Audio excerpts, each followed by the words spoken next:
Hello students, welcome back to the final video of atomic structure. तो आज MCQs solve करेंगे लगभग 35-40 के करीब और ये हमारा लास्ट वीडियो होगा एटॉमिक स्ट्रक्चर लेके। ये बहुत इंपॉर्टेंट है, जिन्होंने पीछे वाले लेक्चर्स नहीं देखे हैं इसी में मैं बहुत समअप करने वाला हूँ। ब्रीफ में जो पीछे वाले लेक्चर्स हैं इन ऑब्जेक्टिव्स में वो भी आपको थोड़े थोड़े पॉइंट्स मिलते चले जाएंगे। तो I hope you will get most out of it. तो चलिए करते हैं स्टार्ट। तो बेटा question number 1 is alpha particles used by, भैया जो रुदरफोर्ड ने अल्फा पार्टिकल्स यूज किए थे अपने अल्फा स्कैटरिंग एक्सपेरिमेंट में, उसमें कौन से पॉजिटिव पार्टिकल्स थे? याद करो जब रुदरफोर्ड ने अपना एटॉमिक मॉडल दिया था तो एक अल्फा स्कैटरिंग एक्सपेरिमेंट किया था। तो अल्फा पार्टिकल्स में उसने कौन से पार्टिकल्स रखे थे? हीलियम का न्यूक्लियस यूज किया था। तो ये हीलियम को टिक करना, याद रखना। बहुत ऐसे कई कंफ्यूज होंगे, ये तो बनता नहीं, अल्फा पार्टिकल्स जो होते हैं वो पॉजिटिव होते हैं, नन ऑफ दिस की बात। तो इन दोनों में से एक ऑप्शन बन रहा है, पहले एलिमिनेट कर दो जो गलत है, जो बिल्कुल गलत लग रहा है उसको बाहर कर दो। इन दोनों में से एक लग रहा है, तो जो बच्चों को डाउट जाएगा इसमें जाएगा और इसमें जाएगा, तो बच्चे आमतौर ये गलती करते हैं, यहाँ H+ को कर देते हैं। तो याद रखना, अल्फा स्कैटरिंग एक्सपेरिमेंट में मैं फिर बोल रहा हूं, रुदरफोर्ड ने हीलियम आयंस का इस्तेमाल किया था, हीलियम पॉजिटिव आयंस का। ओके चलिए question number 2, Rutherford used thinnest, उसको एक्चुअली में रुदरफोर्ड को थिनेस्ट मेटल फॉयल चाहिए थी, गोल्ड की यूज की क्योंकि गोल्ड तो मेलेबल था, सबसे ज्यादा मेलेबल यही है, इसको अब थिनेस्ट शीट में कन्वर्ट कर सकते हो। लेकिन उसको थिनेस्ट शीट ही क्यों चाहिए थी अपनी अल्फा स्कैटरिंग एक्सपेरिमेंट के लिए? बेसिकली व्हाट ही वांट, देखिए मैक्सिमाइज तो नहीं करेगा, पहली बात।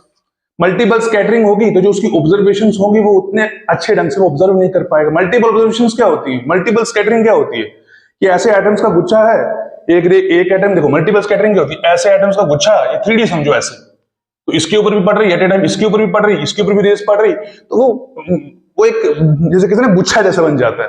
तो वो मल्टीपल स्कैटरिंग को अवॉइड करना चाहता था। बेसिकली वो मल्टीपल स्कैटरिंग को तो कम करना चाहता था कि जितनी कम हो सके उतनी, क्योंकि जब थिनेस्ट शीट लेंगे, थिनेस्ट शीट में एक एक एटम बिल्कुल अलग से आएगा ऐसे, हमें कोई भी वो नहीं दिखेगी, क्या ऐसे कोई लेयर वगैरह नहीं दिखेगी, तो हम आराम से जो अपनी ऑब्जर्वेशन से ले सकते हैं। तो इसीलिए वो क्या करना चाहता था? मल्टीपल स्कैटरिंग को मिनिमाइज करना चाहता था, कम करना चाहता था, याद रखना। तो this is the right answer. Okay चलिए नेक्स्ट देखेंगे, हु असिस्टेड, जब रुदरफोर्ड ने मॉडल दिया था तो अर्नेस्ट रुदरफोर्ड को उसका मॉडल प्रपोज करने में मदद किसने की थी? देखिए पॉली और डाल्टन का कोई लेना देना नहीं है। पॉली एक्सक्लूजन प्रिंसिपल दिया था, डाल्टन ने एटॉमिक थ्योरी दी थी, तो उसका तो एटॉमिक मॉडल को प्रपोज करने में डाल्टन का कोई रोल नहीं था, पॉली का कोई नहीं था। जॉनसन और थॉमसन तो ऐसे ही आपको बेवकूफ बनाने के लिए दे दिए गई। मान लीजिए एक ऑप्शन ऐसा भी होगा जो बिल्कुल कुछ एग्जिस्ट नहीं करता होगा। Hans Geiger and Chadwick, Hans Geiger थे लेकिन ये नहीं थे, तो ये ऑप्शन पूरा नहीं बन रहा, क्योंकि चैडविक ने न्यूट्रॉन्स डिस्कवर किए थे, उनका मॉडल के साथ कोई लेन देन नहीं। हंस गीगर और अर्नेस्ट मार्सडेन, ये दो लोग थे जिन्होंने इनको असिस्ट किया था रुदरफोर्ड को, और ये क्या थे? रुदरफोर्ड के स्टूडेंट्स थे, याद रखना। इसने हंस गीगर और अर्नेस्ट मार्सडेन। अच्छा चलिए नेक्स्ट देखिएगा, एज पर नील बोहर के हिसाब से जो सर्कुलर पाथ्स हैं, जो सर्टन सेलेक्टेड सर्कुलर पाथ्स हैं, हर एक पाथ में जिनकी फिक्स्ड एनर्जी है, जिनमें इलेक्ट्रॉन रिवॉल्व करेंगे अराउंड द न्यूक्लियस, उनको नील बोहर ने क्या कहा था? ऑर्बिट्स तो कहा था, ठीक है, शेल्स भी कहा था, बेटा याद करो, एनर्जी लेवल्स भी कहा था, ऑल ऑफ दीज। तो ये तीनों आ रहे हैं, तो इसको हम टिक करेंगे, ठीक है, this is the right answer. Clear. Next one देखेंगे बेटा, Niels Bohr called shells of an atom, atom के जो शेल्स थे यानी एनर्जी लेवल्स थे, जो ऑर्बिट्स थे, उनको नील बोहर ने कहा था स्टेशनरी एनर्जी लेवल्स। याद रखिएगा, stationary energy levels. Stationary energy level से मतलब क्यों कहा स्टेशनरी एनर्जी? क्या वो रुके रहते थे? अरे नहीं भैया, ये नहीं हो सकता, एनर्जी लेवल तो वो तो रुका ही होगा, बट क्या उनको स्टेशनरी किस सेंस में कहा गया? क्योंकि बोहर ने कहा था कि जब तक इलेक्ट्रॉन एक ही ऑर्बिट में घूम रहा है उसकी एनर्जी जो है वो कांस्टेंट रहेगी, ठीक है। जबकि रुदरफोर्ड क्या कह रहा था कि जैसे वो ऑर्बिट में चक्कर लगाएगा इलेक्ट्रॉन, उसकी एनर्जी क्या होती चलेगी? लूज होती चली जाएगी। उसी को तो ओवरकम करने के लिए पॉइंट दिया गया था बोहर की तरफ से। तो उसने इसीलिए कहा उनको स्टेशनरी एनर्जी लेवल्स बिकॉज एक पर्टिकुलर शेल में जो इलेक्ट्रॉन की एनर्जी होती है वो हमेशा कांस्टेंट रहती है। तो ये तो हो नहीं सकता कि वो इलेक्ट्रॉन जो शेल्स थे वो स्टेशनरी थे, इसलिए स्टेशनरी लेवल्स कह दिया। कि every shell is at constant distance, हर एक डिस्टेंस कांस्टेंट डिस्टेंस पे नहीं हो सकता न्यूक्लियस में। अब बाहर वाला शेल ज्यादा दूर हो तो ये भी तो ऐसे बेवकूफ बनाने के लिए दे रखा है। तो main reason is this, because the energy of electron remains constant at particular shell, in a particular shell. Energy constant, तो कांस्टेंट का मतलब स्टेशनरी, एक जैसी एनर्जी, याद रखना बहुत इंपॉर्टेंट है, ये पूछ सकता है पेपर में। देखिए मैंने बहुत अच्छे ढंग से क्वेश्चंस को प्लान करके रखा है। इससे पहले जो वीडियो नंबर 8 थी वो जरूर देखेंगे, वहां पे सब एटॉमिक पार्टिकल, इलेक्ट्रॉन, प्रोटॉन्स और न्यूट्रॉन्स के ऊपर 20 एमसीक्यूज हैं। वहां से जो लोअर लेवल के एग्जाम है, lower level in the sense इनका लेवल कम है, पे ग्रेड कम के पोस्ट से, जैसे सब आपका ये जो पुलिस का कांस्टेबल का हो गया, तो वहां से बड़ा क्वेश्चन बन सकता है। ठीक है, वो 20 एमसीक्यूज वो जरूर देखें, और ये जो आज हो रहे हैं ये जरूर देखें। Atomic number of an element का मतलब क्या होता है? एटॉमिक नंबर का मतलब तो सीधा सीधा हमें पता है, number of neutrons present in the nucleus. अरे नहीं भाई, ये थोड़ी था। Number of sum of protons and neutrons, ये तो मास नंबर होता है, ऐसा तो ये तो हो नहीं सकता। इसको पढ़ लेते, number of protons present in the nucleus. हाँ, जितने प्रोटॉन्स यही तो होता था atomic number. This is the right answer. Question number 7 देखो, atomic number of an element is usually represented by the letter. याद करिए एटॉमिक नंबर को किससे रिप्रेजेंट करते थे? Z से। तो कुछ इस तरीके के बड़े बेसिक से क्वेश्चंस पूछ सकता है, तो कंफ्यूजन की कोई बात नहीं रखना। If number of electrons present, अब देखिए कुछ कंफ्यूज करने के लिए ऐसे आपको देगा, क्या आपने एटॉमिक नंबर याद रखे हैं, क्या आपने एलिमेंट के सिंबल याद रखे हैं? तो मैंने हर चीज आपको पढ़ाई थी, इसीलिए 13 वीडियोस बन रहे हैं, हर चीज पढ़ाई गई है। ठीक है, तो जहां से भी ऑब्जेक्टिव आएगा आप इतने काबिल तो हो चुके होंगे कि आप उसका आंसर कर पाए।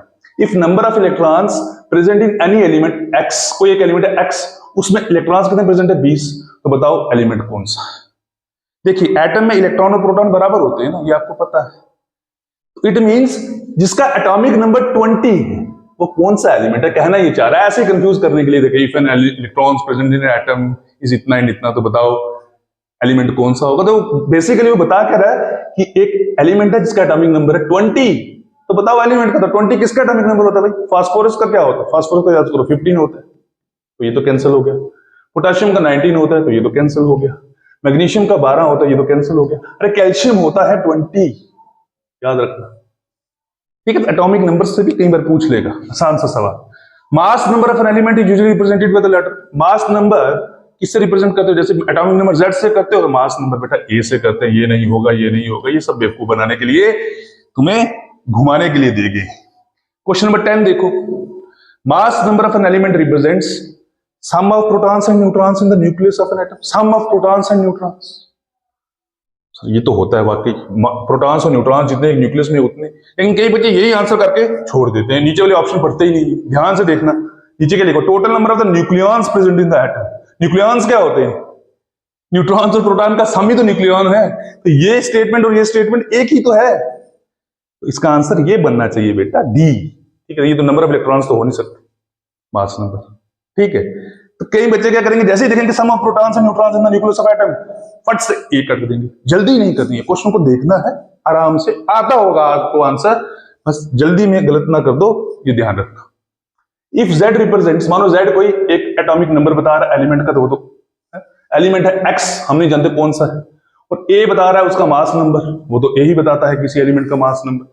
तो क्या तरीका है उस एलिमेंट को लिखने का? What is the best way, appropriate way of representing the element X? क्या होगा? देखिए याद करें, हमेशा कैसे लिखते थे? लेफ्ट साइड के नीचे, लेफ्ट, दोनों लेफ्ट साइड पे लिखे जाते हैं, याद रखना। एटॉमिक नंबर और मास नंबर दोनों लेफ्ट साइड पे लिखे जाते हैं, तो ये तो कैंसिल हो गया, ये तो कैंसिल हो गया। ठीक है, अब बचे ये लेफ्ट साइड, नीचे कौन लिखा जाता है? एटॉमिक नंबर, और ऊपर लिखा जाता है मास नंबर। यहां तो नीचे मास नंबर लिखा है, तो ये तो कैंसिल हो गया ना। तो this is the right answer. ठीक है, एलिमेंट नीचे एटॉमिक नंबर, ऊपर मास नंबर। बार बार देखेंगे, elements with same atomic number but different mass number. अरे ऐसे एलिमेंट जिनका सेम एटॉमिक नंबर हो, मास नंबर अलग अलग हो, तो बड़े फेमस हैं वो, उनको बेटा हम क्या बोलते हैं? आइसोटोप्स बोलते हैं, याद करो। ये तो बार्स कौन से होते हैं? जिनका मास नंबर सेम हो लेकिन एटॉमिक नंबर अलग अलग हो। आइसोटोन्स ऐसे होते हैं जिनमें नंबर ऑफ न्यूट्रॉन्स बराबर हो जाए, बस ये याद रखो। और आइसो इलेक्ट्रॉनिक स्पीशीज ऐसी होती है जिनमें नंबर ऑफ इलेक्ट्रॉन्स बराबर हो जाए। ठीक है, तो ये होगा नहीं, ये होगा नहीं, so answer will be isotopes. ठीक है, चलिए नेक्स्ट देखेंगे। एटॉमिक नंबर ऑफ पोटाशियम, अरे पोटाशियम का एटॉमिक नंबर 19, बाकी कुछ देखो ही मत, 19 याद रखो। हाइड्रोजन के कितने आइसोटोप्स होते हैं बेटा, याद करो, प्रोटियम, ड्यूटेरियम और ट्रीटियम। सबसे लाइटेस्ट कौन सा होता है, प्रोटियम, याद करो, प्रोटियम सबसे लाइटेस्ट, H1, उससे हैवी H1 2 ड्यूटेरियम, सबसे हैवी H1, ये इनका मास। ठीक, लाइटेस्ट कौन सा है, ये वाला। ये भी पूछ सकते हैं lightest isotope of hydrogen, answer protium. ठीक है, तो मैं तो एक एक हिंट लेके आपको बता रहा हूं, थोड़ा सा ध्यान से समझेंगे, क्वेश्चन बहुत सारे बन सकते हैं। तो आइसोटोप्स कितने होंगे, 3, तो बता दिए, ये तो होंगे नहीं, ये होंगे नहीं, this is wrong, this is right. Isotopes of element contains, isotopes में के लिए कौन सी स्टेटमेंट सही है, देखो सेम नंबर ऑफ न्यूट्रॉन्स होंगे, अरे कहीं कहां सेम नंबर ऑफ न्यूट्रॉन्स होंगे, ऐसे देखिए हाइड्रोजन के आइसोटोप्स, नंबर ऑफ न्यूट्रॉन्स कैसे निकलते हैं, mass number minus atomic number. तो देखिए यहां पर पहले आइसोटोप में 1 - 1 0, प्रोटियम में 0 न्यूट्रॉन है, ड्यूटेरियम में 2 - 1 1 न्यूट्रॉन है, इसमें 3 - 1 2 न्यूट्रॉन्स। तो न्यूट्रॉन अलग अलग होते हैं आइसोटोप्स में, सेम नंबर ऑफ न्यूट्रॉन्स तो होते ही नहीं, अभी देख लिया। डिफरेंट नंबर ऑफ प्रोटॉन्स, अरे एटॉमिक नंबर सेम है। आइसोटोप्स का मतलब क्या होता है, वो एलिमेंट जिनका एटॉमिक नंबर सेम है, मास नंबर अलग है। जब एटॉमिक नंबर सेम होगा तो प्रोटॉन्स और न्यूट्रॉन्स, अरे प्रोटॉन्स अलग कैसे हो सकते हैं, प्रोटॉन भी तो सेम होंगे, तो ये तो गलत हो गया। Different number of protons and electrons, बिल्कुल नहीं हो सकता सर, जितने प्रोटॉन्स है उतने इलेक्ट्रॉन्स होंगे, और प्रोटॉन्स तो बराबर होंगे क्योंकि एटॉमिक नंबर सेम। देखिए प्रोटॉन्स और इलेक्ट्रॉन्स एक ही जितने होंगे, क्योंकि एटॉमिक नंबर सेम है तो नंबर ऑफ प्रोटॉन्स बराबर होंगे, और प्रोटॉन्स जितने होते हैं एटम के अंदर उतने ही इलेक्ट्रॉन्स होते हैं, लेकिन डिफरेंट नंबर ऑफ न्यूट्रॉन्स होते हैं, जैसे अभी हमने देखा। ठीक है, तो this will be the right answer. 16 question देखेंगे। The number of neutrons present in protein, protein में कितने हैं अभी बताया, कैसे निकालते हैं नंबर ऑफ न्यूट्रॉन्स, निकलते कैसे, बार बार बता रहा हूं, mass number minus atomic number, mass number is 1, atomic number is 1, 1 - 1 0, बाकी जाने दो, गलत है। Elements with different atomic numbers but same mass number, उनको क्या कहते हैं, एटॉमिक नंबर डिफरेंट है, मास नंबर सेम है। जैसे मैंने एग्जांपल तुम्हें बड़ा अच्छा सा दिया था, याद करो, अभी आएंगे वो आगे, उनको आइसोबार्स कहते थे बेटा, याद करो, याद करो, आइसोबार्स कहते थे। एटॉमिक नंबर क्या थे, अलग अलग, मास नंबर से। क्वेश्चन नंबर 18 देखो sir, which one of the following pair represents isotopes, इनमें से कौन आइसोटोप्स बता रहा है, देखो क्लोरीन, देखो एटॉमिक नंबर 17, मास नंबर अलग अलग 35 37। हाइड्रोजन एक एटॉमिक नंबर, मास नंबर 2 भी हो सकता है, 3। कौन से 2 आइसोटोप्स लिए हैं, ड्यूटेरियम और ट्रिटियम। यहां पर carbon atomic number same, mass number अलग अलग, कार्बन 12 और कार्बन 14, हालांकि कार्बन के 3 होते हैं, कार्बन 12 13 14, पता आपको। तो ये सारे पेयर्स क्या रिप्रेजेंट, तो आइसोटोप्स ही है ना, सबके केसेस में एटॉमिक नंबर सेम है बट मास नंबर अलग अलग है। तो all of this is the correct answer. ठीक है, ये सही आंसर होगा।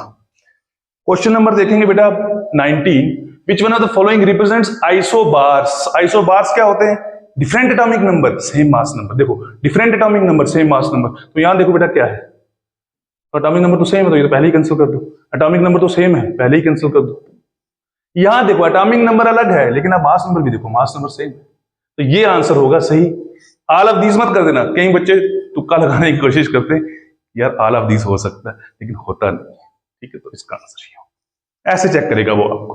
विच one of the following pair represent isotones. Isotones कौन सी स्पीशीज होती हैं, जिनमें इक्वल नंबर ऑफ क्या हो, इक्वल नंबर या सेम नंबर क्या हो, न्यूट्रॉन्स हो। सेम नंबर ऑफ न्यूट्रॉन्स किसी स्पीशीज में है, उनको क्या कहते हैं, आइसोटोन्स। ये तो पढ़ रखा है ना, तो इनमें तो ये तो आपको पता है, ये क्या है, क्या आइसोटोप्स हैं। तो आइसोटोप्स में नंबर ऑफ न्यूट्रॉन्स तो हमेशा अलग अलग होते हैं, अलग अलग होते हैं। जैसे इसमें कोई न्यूट्रॉन नहीं है, इसमें एक न्यूट्रॉन है, mass number minus atomic number, mass number minus atomic number, 2 - 1 is 1। यहां पर एक न्यूट्रॉन है, यहां पर 2 न्यूट्रॉन है, तो अलग अलग न्यूट्रॉन्स है। लेकिन आइसोटोन्स कौन से होते हैं, जिनमें सेम नंबर ऑफ न्यूट्रॉन्स हो, तो ये भी कैंसिल हो गया। यहां पर देखो अलग अलग न्यूट्रॉन है, यहां पर कितने न्यूट्रॉन है, 6, यहां कितने न्यूट्रॉन है, 13 - 6 7, यहां भी अलग अलग है, सेम नंबर होने चाहिए। यहां देखना 3 - 1 2 न्यूट्रॉन्स, 4 - 2 2 न्यूट्रॉन्स, तो this will be your right answer, this is your right answer. ठीक, सेम नंबर ऑफ न्यूट्रॉन्स जब किसी स्पीशीज के अंदर हो जाते हैं दो, तो उनको कहते हैं isotones. Which one of the following represent iso electronic species? Iso electronic species बेटा वो होती हैं, आपको पता है, जिसमें नंबर ऑफ इलेक्ट्रॉन्स बराबर होते हैं। तो ये देखो फ्लोरीन नेगेटिव, फ्लोरीन नेगेटिव का मतलब इसमें कितने इलेक्ट्रॉन है? 10, क्योंकि फ्लोरीन का एटॉमिक नंबर क्या है? 9। एक इलेक्ट्रॉन गेन करके नेगेटिव चार्ज दिया तो टोटल इलेक्ट्रॉन कितने हो गए? 10। जब गेन करेगा तो नेगेटिव आता है। नियॉन में कितने होते हैं? एटॉमिक नंबर क्या है नियॉन का? 10, तो 10 इलेक्ट्रॉन। सोडियम का एटॉमिक नंबर 11। एक इलेक्ट्रॉन लूज करता है क्योंकि इलेक्ट्रॉन पॉजिटिव होता है, जब इलेक्ट्रॉन लूज करेगा तो कितने इलेक्ट्रॉन रह जाएंगे? 10 इलेक्ट्रॉन। मैग्नीशियम का होता है 12। Magnesium is also electropositive, 2 electron lose करता है तो कितने इलेक्ट्रॉन रह जाएंगे? तो इन सब में इलेक्ट्रॉन बराबर हैं, this is your right answer. इन सब में देख लो नहीं है, यहां पर इलेक्ट्रॉन कितने हैं? यहां पर बेटा 10 इलेक्ट्रॉन है। यहां कितने हैं सर यहां पर 18 इलेक्ट्रॉन्स है। पोटेशियम कितने होते हैं इलेक्ट्रॉन? 19। एक दे रहा है तो बच कितने के? 18। मैग्नीशियम में तो 12 इलेक्ट्रॉन है, सिल्वर में तो 47 इलेक्ट्रॉन है क्योंकि इसका एटॉमिक नंबर 47। तो ये तो हो नहीं सकता। उसी तरीके से ये भी नहीं हो सकते। देख लो, चेक कर देना इनके भी। Question number 22, the number of the sub shells in first shell of an atom. पहले शेल में कितने सब शेल होते हैं? तो मैंने एक रूल बताया था कि जितने नंबर वाला शेल है उसके अंदर उतने ही सब शेल होंगे। तो फर्स्ट शेल है तो फर्स्ट शेल में कितने सब शेल होंगे? एक ही सब शेल। तो सीधा इसको टिक करोगे, इसको छोड़ दो। जितने नंबर वाला शेल रहे हो उतने ही उसके अंदर सब शेल। आसान सा रूल है, कोई मुश्किल नहीं।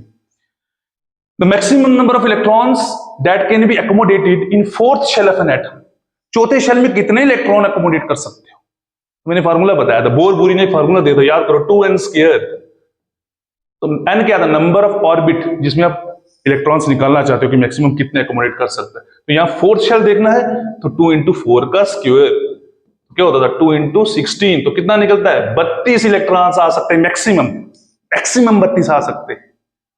वो कम भी सकते हैं बट 32 से ज्यादा नहीं हो सकते। So this is right answer, this is the wrong answer. ये सारे रॉन्ग है, this is your right answer.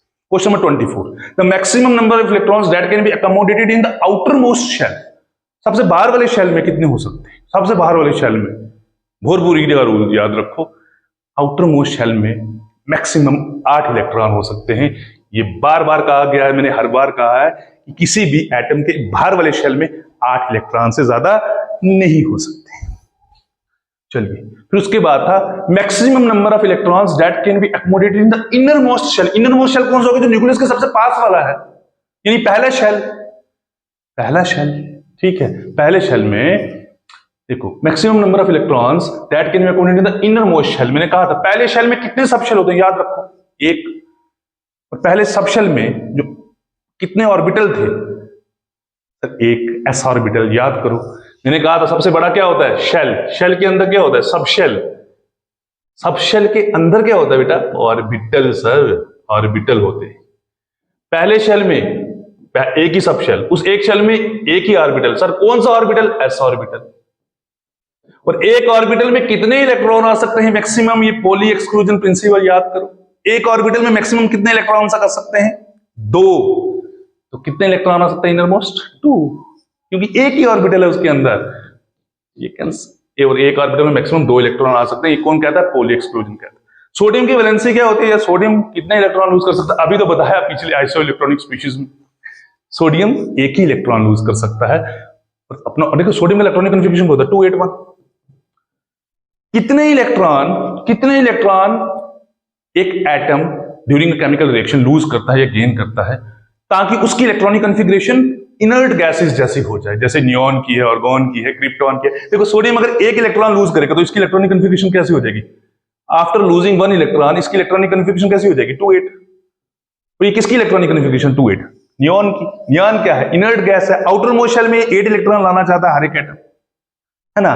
तो इट मींस ये एक इलेक्ट्रॉन लूज करके अपनी कन्फिग्रेशन इनर्ट गैस जैसी कर लेगा, यानी बाहर वाले शेल में 8 इलेक्ट्रॉन ले आएगा। तो जितने इलेक्ट्रॉन वो लूज करके बाहर वाले शेल में 8 इलेक्ट्रॉन लाएगा या अपनी कन्फिग्रेशन नोबल गैस जैसी कन्फिग्रेशन करेगा, वही तो उसकी वैलेंसी थी। तो यहां पर वैलेंसी फिर क्या होनी चाहिए सोडियम की? सर 1। एक ही तो इलेक्ट्रॉन लूज करके उसने अपना ऑक्टेट पूरा कर लिया, यानी उसने 8 इलेक्ट्रॉन पूरे कर लिए। Question number 27, maximum number of electrons in the nth shell of an atom. nth shell of an atom मैंने कहा था nth शेल मतलब कोई भी शेल, जैसे मैंने अभी बताया आपको कि कोई भी शेल जिसमें आपको मैक्सिमम कितने इलेक्ट्रॉन ले सकता है, तो वो बोर-बुरी ने फॉर्मूला दिया था 2n²। सीधा इसको टिक करेंगे, इसको नहीं। जब आउटर मोस्ट शेल कहेगा तो सीधा 8 कर दो आंसर, फिर ये फॉर्मूला मत अप्लाई कर।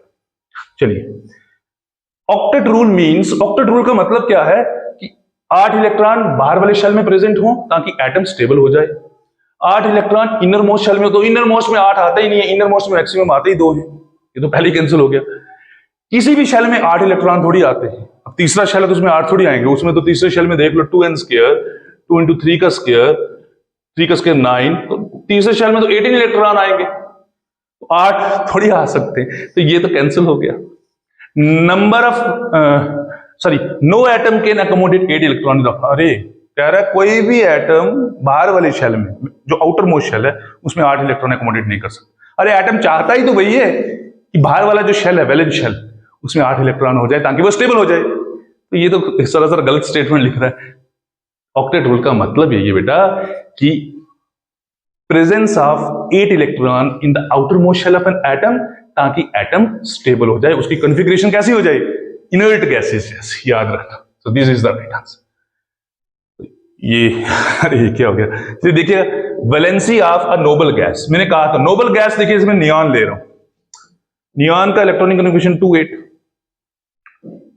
आर्गन का कॉन्फ़िगरेशन 2-8-8, ठीक है। तो बाहर वाले शेल में आपको कितने इलेक्ट्रॉन दिख रहे हैं बेटा, आउटर मोस्ट में 8। यही तो हर एटम चाहता है कि उसका ऑक्टेट पूरा, तो इसको ना कोई इलेक्ट्रॉन लेने की जरूरत है ना देने की जरूरत है, तो वैलेंसी क्या होनी चाहिए, 0।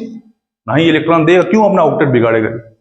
तो कोई भी नोबल गैस, अब मैं नोबल गैस पूछा है ना, आपको हीलियम भी पूछ सकता है, नियोन भी पूछ सकता है, ऑर्गन भी पूछ सकता है, क्रिप्टॉन भी पूछ सकता है, ज़ेनॉन भी पूछ सकता है, तो ये याद रखो।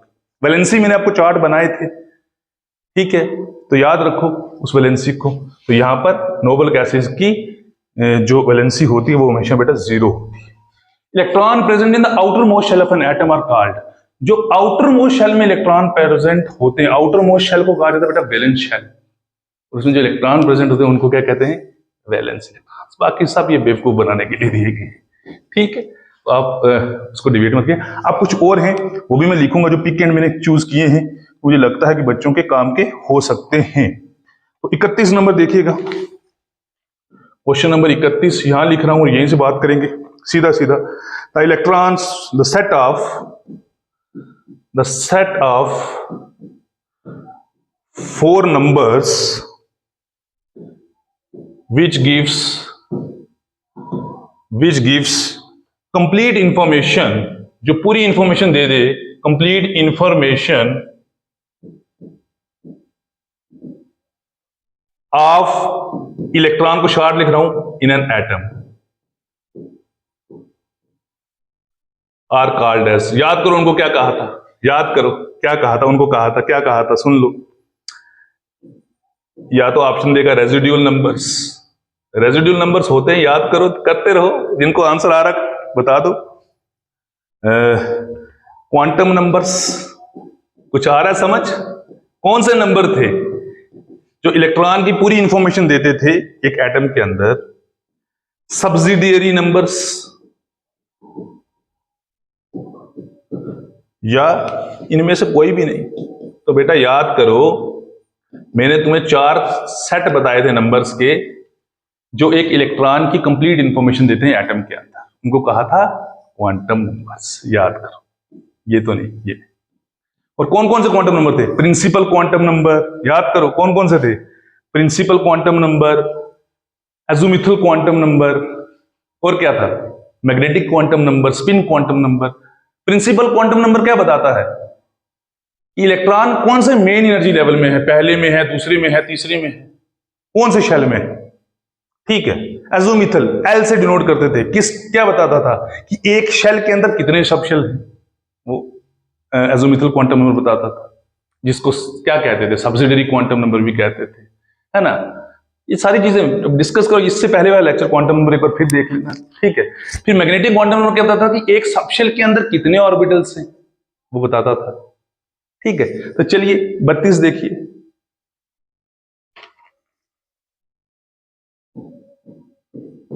क्वेश्चन नंबर 32 देखिएगा बच्चे, बहुत important. maximum number of electrons that can be accommodated in an orbital. Orbital के अंदर अभी तो बताया थोड़ी देर पहले, एक ऑर्बिटल कितने इलेक्ट्रॉन अकोमोडेट कर सकते हैं बच्चे? अभी बता दो, आंसर बता दो यार सीधा ही, कितने हो सकते हैं? अभी तो बताया, पोली एक्सक्लूजन ने कहा था कि 2 इलेक्ट्रॉन हो सकते हैं विद अपोजिट स्पिन। ठीक है, तो क्वेश्चन नंबर देखेंगे अब 33। क्वेश्चन नंबर 33 देखेंगे। हाँ, विच one of the following quantum numbers, which one of the following, ये थोड़े एडवांस, थोड़े जिनकी पोस्ट हाई है उनको आ सकता है। Which one of the following quantum numbers, क्या वो नंबर्स मतलब क्वांटम नंबर्स, डिटरमाइंस या identifies, determines the main shell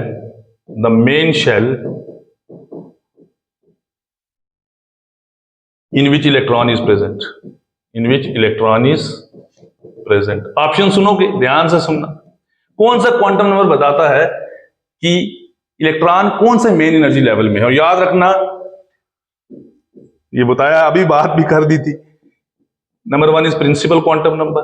principal quantum number को किससे डिनोट करते हैं? एन से, याद रखना। B is azimuthal quantum number, subsidiary quantum number भी बोलते हैं इसको, एज़ीमुथल क्वांटम नंबर, इसको एल से डिनोट करते हैं। मैग्नेटिक क्वांटम नंबर, याद करो, मेन एनर्जी लेवल कौन बताता है? इलेक्ट्रॉन कौन सा एनर्जी शेल में है मेन, ये एम से डिनोट होता है magnetic quantum number. D spin quantum number, S से, स्पिन क्वांटम नंबर होता है डिनोट एस से। ठीक है, अब मैंने आपको बताया था प्रिंसिपल क्वांटम नंबर ही तो वो क्वांटम नंबर है ना बेटा, जो एन से डिनोट करते हो, एज़ीमुथल एल से करते हो, मैग्नेटिक एम से करते हो, स्पिन एस से करते हो। प्रिंसिपल क्वांटम नंबर ही तो बताता है ना, एन की अगर वैल्यू 1 है तो इट मींस के शेल में है इलेक्ट्रॉन, पहले शेल में, N2 है तो दूसरे शेल में, N3 है तो तीसरे शेल में। ठीक है, तो शेल के अंदर कितने ऑर्बिट सब शेल हैं वो ये एज़ीमुथल बताता है। तो सब शेल का तो उसने पूछा नहीं, उसने कहा कि मेन शेल में इलेक्ट्रॉन प्रेजेंट है, वो कौन बताता है? वो प्रिंसिपल क्वांटम। ये नहीं, ये नहीं, ये नहीं, ये बताता है number of orbitals in a particular sub shell. ये बताता है कि स्पिन, इलेक्ट्रॉन जब घूम रहे, एक ऑर्बिटल में 2 इलेक्ट्रॉन है, उनकी स्पिन उल्टी उल्टी है, मतलब उल्टी मतलब एक क्लॉकवाइज में, दूसरी एंटी क्लॉकवाइज में। तो क्वांटम नंबर जो प्रिंसिपल क्वांटम नंबर वही मेन एनर्जी लेवल बताता है कि कौन से मेन एनर्जी लेवल में, मतलब पहले शेल में इलेक्ट्रॉन है, दूसरे में है, तीसरे में है। तो ये याद रखेंगे बेटा, very important. Question number 34, question number 34 याद कर रखेंगे बेटा, बहुत इंपॉर्टेंट चीजें बता रहा हूं। द अरेंजमेंट ऑफ इलेक्ट्रॉन्स, अरे arrangement of electrons, the arrangement of electrons को मैं शॉर्ट ऐसे लिखता हूं, electrons in an atom of element, एक एलिमेंट के एटम के अंदर आप जब इलेक्ट्रॉन्स को अरेंज करते हो, उस प्रोसेस को क्या कहते हैं, या उस चीज को क्या कहते हैं? Electron packing. उसको क्या इलेक्ट्रॉन पैकिंग कहते हैं? याद करो, सब पढ़ाया है। इलेक्ट्रॉन पैकिंग कहते हैं, या इलेक्ट्रॉन क्लाउड कहते हैं, इलेक्ट्रॉन क्लाउड कहते हैं, इलेक्ट्रॉन क्लाउड कह सकते हैं उसको। सी, इलेक्ट्रॉनिक कॉन्फ़िगरेशन कहेंगे,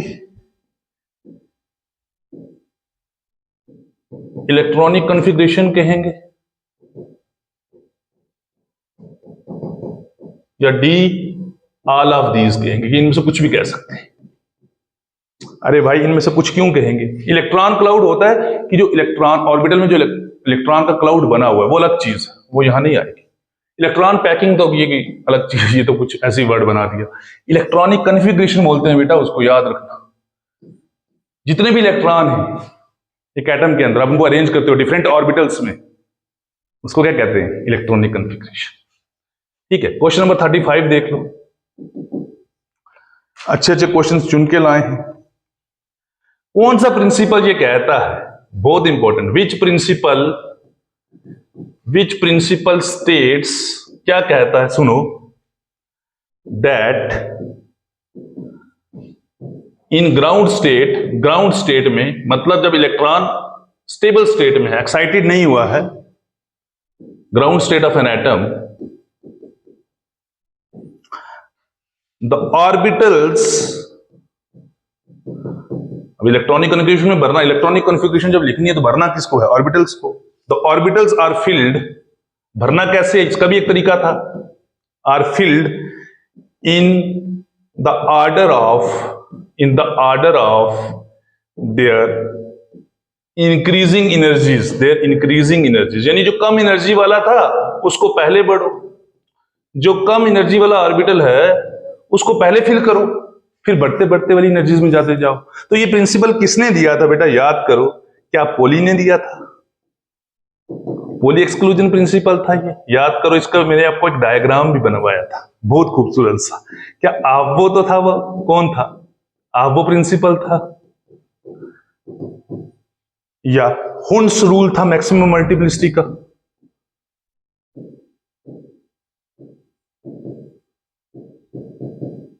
हुंस रूल ऑफ मैक्सिमम मल्टीप्लिसिटी, क्या ये था, या बोर-बुरीज रूल था? बोलिए बच्चे, कौन सा हो सकता है? आपके क्या लगता है कौन सा हो सकता है? सोचिए। कहा गया कि जब आप इलेक्ट्रॉनिक कन्फिग्रेशन लिखोगे तो पहले उन ऑर्बिटल्स को भरोगे जिनकी एनर्जी कम है, और filled the order of their increasing energies, पहले कम एनर्जी वाला ऑर्बिटल भरो फिर बढ़ते चले जाओ। पॉली ने तो कहा था कि एक ऑर्बिटल में 2 इलेक्ट्रॉन होते हैं और उनकी स्पिन उल्टी होती है, एक क्लॉकवाइज में रोटेट घूमता है, एक एंटी क्लॉकवाइज में। हुंस रूल ये कहता है कि जब ऑर्बिटल को भरोगे तो पहले एक एक इलेक्ट्रॉन दो, फिर बच जाता है, फिर वापस स्टार्ट से करो। मतलब ये नहीं करना कि पहले को दो फिर आगे चले जाओ, पहले सिंगली ऑक्युपाइड होने चाहिए। बोर-बुरीज तो उसने अलग n+ रूल दिया, तो इसका कोई कंसर्न नहीं था, ये भी कंसर्न नहीं है। आव्वो रूल था, याद करो, आव्वो ने कहा था कि ऑर्बिटल्स को भरो in the increasing order of their energies, very important. 36 number, question number 36, लगभग 4-5 क्वेश्चन हम दूर हैं। हाँ, विच वन ऑफ द फॉलोइंग, इनमें से कौन, मैं ऑप्शन दे रहा हूं नीचे, विच one of the following represents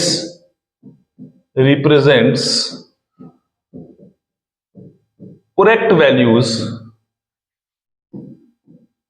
values of 4 quantum numbers. जो 4 क्वांटम नंबर्स थे हमारे n, l, m और s, उनका एक इलेक्ट्रॉन के लिए करेक्ट वैल्यू कौन दे रहा है? कौन सी वैल्यू हो सकती है इनमें से, कौन सी नहीं हो सकती, कौन सी अप्रोप्रिएट है?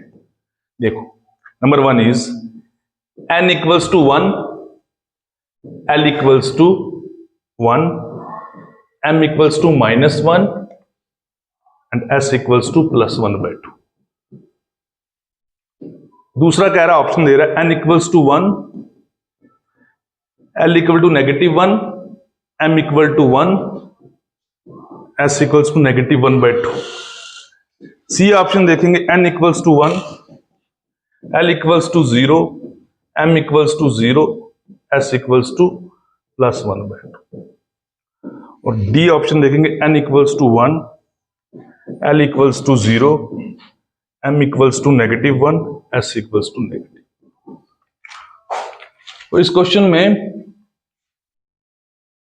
जब देखेंगे n principal quantum number n 1, तो n जब 1 होगा तो l की वैल्यूज किस तरह निकालते हैं? n जब भी वैल्यू होगी 1 तो l की वैल्यूज कैसे निकलती है? 0 से स्टार्ट करते हुए n-1 तक, तो n-1 वापस 0 आना है, तो इसकी वैल्यू 0 होनी चाहिए थी, तो 1 लिखा है, तो ये पहले ही गलत हो गया। पहले शेल में एक सब शेल और उस एक सब शेल में एक ऑर्बिटल, वो s ऑर्बिटल, तो ये s ऑर्बिटल के लिए होना चाहिए, तो यहाँ l इसने पहले ही 1 कर दिया, तो ये पहले ही गलत कर दिया। n1, l -1 हो ही नहीं सकता, l की वैल्यू 0 आनी चाहिए थी, तो ये भी गलत हो गया। अब इन दोनों में से एक वैल्यू करेक्ट है, n1 l0, n1 l0। अब m देखेंगे, m की वैल्यू l के ऊपर डिपेंड करती है कि सब शेल के अंदर कितने ऑर्बिटल्स हैं। देखो, l अगर हमारा है 0, तो m कैसे निकालना था? -l से होते हुए जाओ 0 से +l तक, तो यहां तुमको -0 लगाओगे, +0 लगाओगे, सेंटर में 0, तो ओवरऑल तो 0 ही है, ठीक है। तो मतलब s सब शेल के अंदर s orbital, because 0 represents s orbital, तो ये सही है, ये गलत है, ठीक है। तो सी ऑप्शन इज करेक्ट। 37 देखेंगे। 37 हु स्टेटेड, किसने कहा था, who stated that electron possesses dual character. Dual character का मतलब डबल करेक्टर है इलेक्ट्रॉन के अंदर, कि ये पार्टिकल की तरह भी बिहेव करता है और वेव की तरह भी। एक फेमस नेम था, नील बोहर को आप जानते हैं, इसने तो एटॉमिक का स्ट्रक्चर दिया था, एटम का स्ट्रक्चर। डी ब्रोगली एक नाम था, जब क्वांटम मैकेनिकल मॉडल आपने पढ़ा होगा। मैक्सवेल प्लैंक एक नाम था, जिसने प्लैंक्स की थ्योरी दी थी। और एक था हमारे बोर बुरी, जिसने L+L रूल दिया था। तो नील बोर ने तो एटॉमिक स्ट्रक्चर दिया था, इसका कोई लेन देन नहीं है ड्यूल करेक्टर के साथ। ड्यूल करेक्टर को अगर किसी ने एक्सप्लेन, मैक्सवेल ने तो प्लैंक्स थ्योरी दी थी, फिजिक्स का आदमी है, इसका कोई लेन देन नहीं। बोर बुरीज ने तो बताया था कि एक ऑर्बिटल में 2 इलेक्ट्रॉन हो सकते हैं, उनका अपोजिट स्पिन होगा, तो इसका भी कोई लेन देन नहीं है। एक ही आदमी बचता है, वो है डी ब्रोगली। तो डी ब्रोगली ने कहा था कि जो इलेक्ट्रॉन है उसका डबल करेक्टर हो सकता है, उसका ड्यूल करेक्टर होता है। तो उसने प्रूव करके भी ये बताया था। तो very important, electron possesses dual character, who stated this? De Broglie, याद रखेंगे। 38 एटॉमिसिटी मींस, एटॉमिसिटी का क्या मतलब है भाई? एटॉमिसिटी से आपका क्या मतलब है? What is atomicity? एटॉमिसिटी का मतलब क्या है देखेंगे। Option 1 is the number of atoms present in 1 molecule of a substance. Chart में लिख रहा हूं मैं, जल्दी जल्दी करेंगे। Number of atoms present in 1 mole of substance, 1 mole of substance। C option रखेंगे, number of protons present in atom. और लास्ट वाला मान लीजिए इनमें से कोई भी नहीं होगा। तो यहां पर देखेंगे सी ऑप्शन को, नंबर ऑफ प्रोटॉन्स एटम के जो अंदर होते हैं उनको कहते हैं एटॉमिक नंबर, वो एटॉमिसिटी नहीं होती। तो पहले इसको एलिमिनेट करें। फिर फर्स्ट ऑप्शन को पढ़े थे, number of atoms present in 1 molecule. और फिर इसको पढ़े, number of atoms present in 1 मोल। 1 मोल का मतलब होता है 6.02 इंटू 10 की पावर 23 सब पार्टिकल्स। किसी सब्सटेंस के अंदर कितने पार्टिकल्स हैं उसको 1 मोल कहते हैं। तो यहां नंबर ऑफ पार्टिकल्स 1 मोल में कभी एटॉमिसिटी नहीं कैलकुलेट होती है एटॉमिसिटी किसमें? एक मॉलिक्यूल में। मानो जैसे हाइड्रोजन है, एक डायटोमिक मॉलिक्यूल है, मुझे कोई कहता है इसकी एटॉमिसिटी दो, मैं कहूंगा 2। मुझे कहता है अमोनिया है, NH3, ये पॉलीएटॉमिक है, इसमें अंदर 2 से ज्यादा एटम्स है ना, 2 या 2 से ज्यादा एटम्स। तो कितने एटम्स हैं इसके अंदर? एक नाइट्रोजन, एक हाइड्रोजन, ठीक है। कितने हाइड्रोजन? 3। तो एटॉमिसिटी कितनी होती है? 4। तो इस तरीके से हम कर सकते हैं इनको, एटॉमिसिटी को। तो एटॉमिसिटी का मतलब होगा कि एक मॉलिक्यूल में, किसी सब्सटेंस की एक मॉलिक्यूल में कितने एटम्स प्रेजेंट हैं, that will represent the atomicity. Second last question, question number 39। Question number 39 ये कहता है, who introduced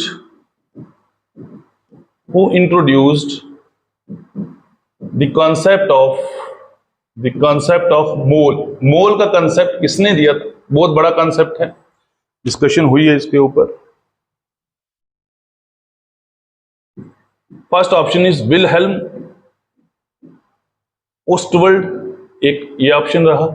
second option will be Rutherford. क्या रुदरफोर्ड ने मोल का कंसेप्ट दिया था? क्या नील बोहर ने मोल का कंसेप्ट दिया था? क्या आफबो ने दिया था इसका कंसेप्ट? नहीं। आफबो ने तो कहा था कि भैया इलेक्ट्रॉनिक कन्फिग्रेशन में जब तुम ऑर्बिटल्स भरोगे तो ऑर्बिटल्स को कैसे भरना, in the increasing order of their energy, तो इसको पहले कट कर दो। नील बोहर ने एटम का स्ट्रक्चर दिया था, इसका कोई कंसर्न नहीं है मोल के साथ। रुदरफोर्ड ने भी एटम का स्ट्रक्चर दिया था, मोल के साथ कोई कंसर्न नहीं है। तो ये वो आदमी था विलहेल्म ओस्टवर्ल्ड, जिसने बात की थी किसकी बेटे? मोल की। Question number 40। क्वेश्चन नंबर 40 जो होगा, 1 mole of substance, 1 mole substance में मैक्सिमम टाइम पूछता है, 1 मोल ऑफ सब्सटेंस में कंटेन्स कितने पार्टिकल्स, कितने बड़े? अभी मैंने वैल्यू बोली भी थी तो लिख भी लो, 6.02 इंटू 10 की पावर 29 पार्टिकल्स। बी में मैं लिख रहा हूं 6.02 इंटू 10⁻23 पार्टिकल्स। सी में मैं लिख रहा हूं 6.02 इंटू 10⁻21 पार्टिकल्स।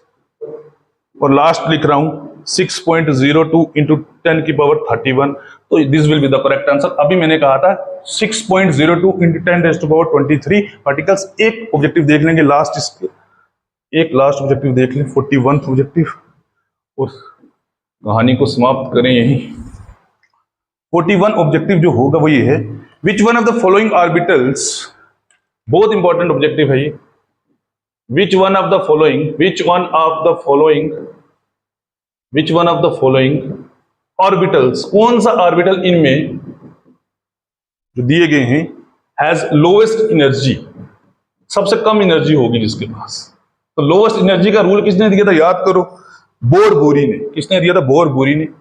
एक ऑर्बिटल मैंने लिखा 3d, दूसरा मैं लिख रहा हूं 4s, तीसरा मैं लिख रहा हूं 3p, और लास्ट में मैं लिख रहा हूं 5d।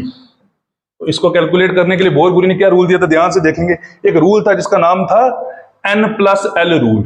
n+l रूल, ये भी पूछ सकता है किसने दिया था, ये दिया था बोर-बोरी ने। ठीक है, अब कैसे कैलकुलेट करते, 3D में n की क्या वैल्यू बेटा, n ये होता है कोफिशिएंट d का, प्रिंसिपल क्वांटम नंबर 3। l क्या होता है, d ऑर्बिटल के लिए l की क्या वैल्यू होती है 2, तो n+l कितना हो गया 5। 4s के लिए देखो, n की वैल्यू 4s के लिए होती है 4, l की वैल्यू s ऑर्बिटल के लिए 0, अभी कहा था। टोटल वैल्यू क्या आ गई n+l की 4। Then we have 3p, n की वैल्यू इज 3 प्लस p 1 होता है, p l क्या होता है p के लिए 1, तो 4। और लास्ट में हमारे पास होता है 5d में हमारे पास n की वैल्यू होती है बेटा 5 प्लस l की वैल्यू होती है यहां पर 5d, l की वैल्यू होती है 2, d l के लिए 2 होता है, तो n+l हो गया 7। तो जितनी n+l की बड़ी वैल्यू आएगी उतनी बड़ी एनर्जी। तो यहाँ 5d तो सबसे ज्यादा एनर्जी होगी, पहली बार खत्म होगी, 7 बाहर हो गया। अब 3d को बाहर कर दो, 3d की वैल्यू क्या आ रही है n+l की 5, तो 3d भी बाहर हो गया। अब बचा 4s और 3p। 4s और 3p की बराबर आ रही है वैल्यू, देखो बराबर आ रही है वैल्यू 4।